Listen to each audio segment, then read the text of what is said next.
Hey everyone, and welcome to The Explainer. Today we're diving into something that is, honestly, pretty wild and absolutely critical to understand: machine speed crime. We're looking at this unprecedented convergence of AI, bots, and drones, and how these tools are giving criminals an unbelievable amount of scale, reach, and adaptability. We aren't just talking about a lone hacker typing furiously in a dark basement anymore. No, we're talking about fully automated attacks and cyber-physical systems that are completely rewriting the threat landscape. It's a chilling convergence, for sure, so let's jump right in and unpack exactly how the whole shebang works. So here's our quick roadmap for today. We're going to start with the reality of machine speed crime right now, break down the digital threats of bots and AI, and then check out the physical threats from drones. After that, we'll connect the dots to the actual financial crime impact, and finally build out a blueprint for a unified defense. All right, part one, the machine speed reality, where past predictions have become active threats. The idea of autonomous systems triggering a massive spike in cybercrime used to be framed as just this distant future risk. But man, look at the stark contrast between what experts predicted and what we are dealing with right now. Back in 2018, the central forecast was basically economic. Experts thought automation would just reduce the labor and expertise needed for attacks. Well, fast forward to 2025, and that prediction is a glaring everyday reality. We literally have massive cybercrime as a service markets now. Criminals don't even need to be master hackers anymore. They just purchase phishing kits, proxy infrastructure, or credential lists off the shelf. And bots? They provide the execution layer, repeating tasks at a scale that is completely impossible for any human to pull off manually. To put all this into perspective with some hard numbers, let's check out the ENISA 2025 threat dataset. Just look at that massive 76.7% chunk. That represents distributed denial of service, or DDoS, incidents. Add to that the 9.9% for botnet infections, which, by the way, are often the initial foot in the door, and the data is screaming at us. Automation is absolutely not a fringe tactic anymore. It is the basic operating model for criminals today. Machines are allowing a tiny group of bad actors to hit vastly more targets way faster and with barely any direct exposure. Honestly, it makes the old-school bank robber with a ski mask look wildly inefficient, doesn't it? Let's move on to Section 2, the digital threat, bots, and AI. So what exactly is a bot in this context? Well, when we think of cybercrime, we usually picture someone exploiting a software vulnerability, right? Like picking a digital lock. But bots operate totally differently. They are automated tools that exploit legitimate application functions, just at a literally abusive speed. They test passwords, create fake accounts, scrape data, and they're using the exact same front door that you and I use. Individual requests might look perfectly normal. The fraud only rears its ugly head when you look at the sheer velocity, repetition, and coordination of it all. And the word bot is kind of a catch-all term that obscures a hugely diverse ecosystem. They're definitely not a monolithic threat. First off, you've got application bots. These guys interact directly with APIs to test credentials, validate stolen credit cards, or hoard scarce inventory.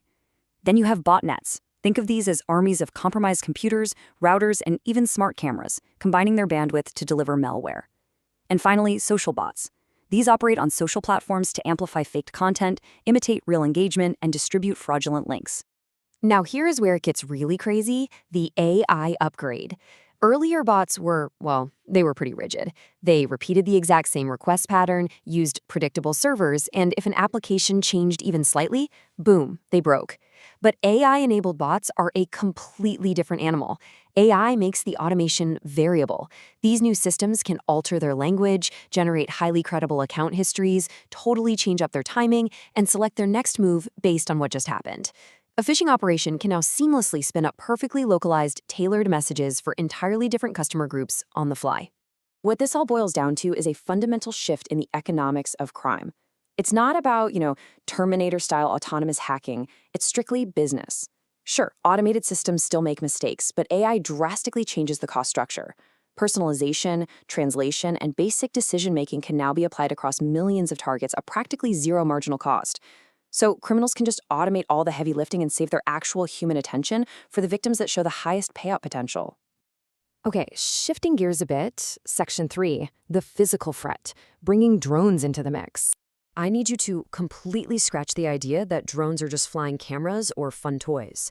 Organizations absolutely must start viewing them as enterprise-connected assets. Think of them like flying laptops. They have sensors, wireless links, navigation systems, onboard storage, and cloud integrations. And just like any connected IT asset, they can be hacked. Weak firmware or exposed credentials can easily lead to data theft, unauthorized control, or even someone hijacking their navigation. There's a quote that just hits the nail on the head regarding how security teams need to reframe this. The drone is not necessarily the exploit, it is the access mechanism. This is absolutely crucial. The cybercrime connection is strongest when a drone gives a bad actor physical proximity to a building, a vehicle, or a rooftop network that they otherwise could never, ever reach. Let's walk through how this actually plays out in the real world. It's essentially a three-step escalation chain. Step 1 is surveillance. Drones let operators monitor shift changes, inspect physical access controls, and scope out targets without ever stepping foot on the property. Step 2 is smuggling and proximity access. Law enforcement agencies like Europol are seeing massive drone activity run prisons and critical infrastructure to drop illicit items. And Step 3, cyber intrusion. Once that drone is physically close enough, it can drop a malicious payload, tap directly into a local Wi-Fi network, or intercept sensitive communications out of thin air. So why does all this matter? Section 4, Financial Crime Impact. Let's follow the money. If you have any doubts about whether financial institutions are right in the crosshairs of this, check out this staggering stat. 83.5% of recorded incidents in ENISA's 2025 finance sector dataset were attributed to hacktivist-led DDoS attacks. That is massive. These automated bots are affecting the entire financial lifecycle, and the disruption is hitting at a scale we've just never seen before. Let's dig into how that translates to actual financial impact. Bots are out there rapidly opening synthetic accounts, mass testing stolen credit cards, and totally manipulating digital identity checks. They even pollute internal business metrics and fraud models, which makes it a nightmare to spot genuine criminal behavior. And the drones? Well, smuggling contraband generates proceeds, right? And those proceeds have to be stored, transferred, and laundered. So a bank might never actually see the malicious bot or the physical drone, but they are absolutely going to see the resulting fraudulent payments, the mule accounts, and the movement of all that dirty money. Which brings us to the solution phase, Section 5, building a unified defense or connecting the dots.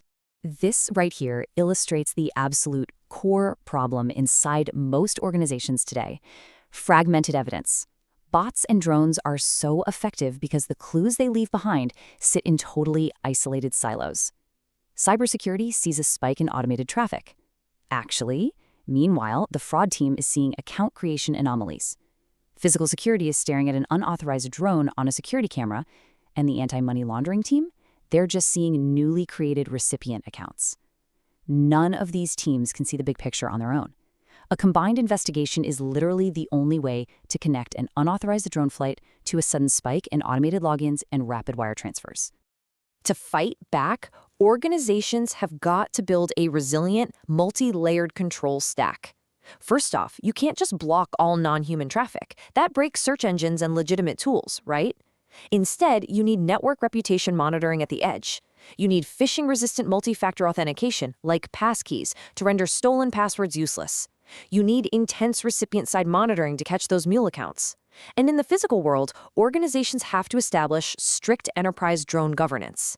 Treat internal drones as highly secure IT assets and treat external drone sightings as potential cyber-physical triggers. Basically, a single capture or firewall rule is just not going to save you anymore.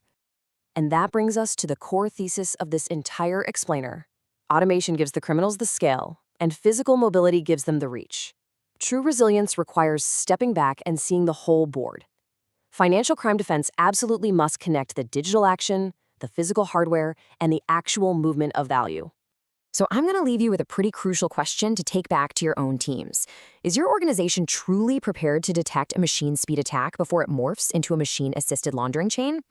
Because if your cybersecurity, physical security, and financial fraud teams aren't constantly talking to each other and sharing data, the answer is probably no. It's time to break down those silos, folks. Thank you so much for joining me for this explainer. I really hope this helps you and your organization stay one step ahead of the curve.